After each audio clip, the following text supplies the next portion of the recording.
Ажырашуунун 3 пайдасы бар. Аздыр турмушка чыгып, кече бүгүн эртекеч ызы-чуу кылып талагымды бер, 3 талагымды бер, бир талак өтпөйт экен деп жообумду бер, эркексиңби жообумду бер, кетемин, ажырашам деп жаткан кыз-келиндерге бардыгын эскертүү. Ажырашуунун биринчи пайдасы сиз аялга айландыңыз. Да, телоңуз карыбаган болушу мүмкүн.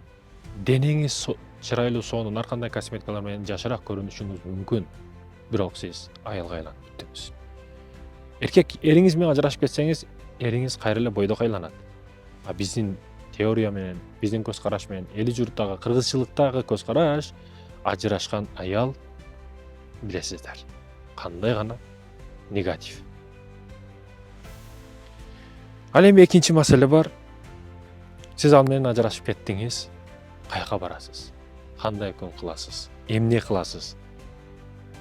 Сиз ал жерде түрмөдө ойлошуңуз мүмкүн бүгүн. Караңгылык, түрмө.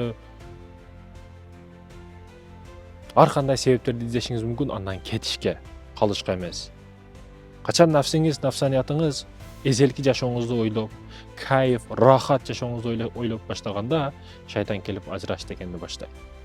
Эриңиз куддум баягы баш кесер сыяктуу көрүнүп калат да. Билесизби, бүгүн ичкиликти себеп кылгандар бар. Ар кандай нерселер себептер көрсөткөндөр бар. Не, мурда булар болбоду эле, мындай нерселер жок болчу дейсизби? Жок. Кече 2000-жылга чейин дагы арак болгон, ызы-чуулар болгон. Аталарыбыз, апаларыбыз сабыр кылган. Оңолушун күткөн.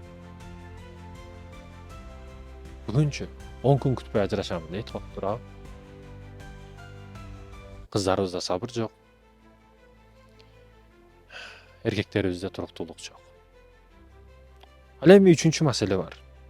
Урматтуу эже карындашым, кайсы бетиңиз менен ажырашасыз? Кайсыл бетиңиз менен үйгө кирип барасыз? Эгер неберелүү болуп калган болсоңуз, неберелери, апаңыз, атаңыз неберелүү болду. Ал неберелерин кантип мына карагыла, баккыла.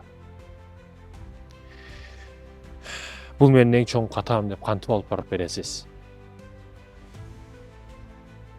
Терең ойлонгондорго өтө чоң түшүнүктөр бар го. Ата намустуу.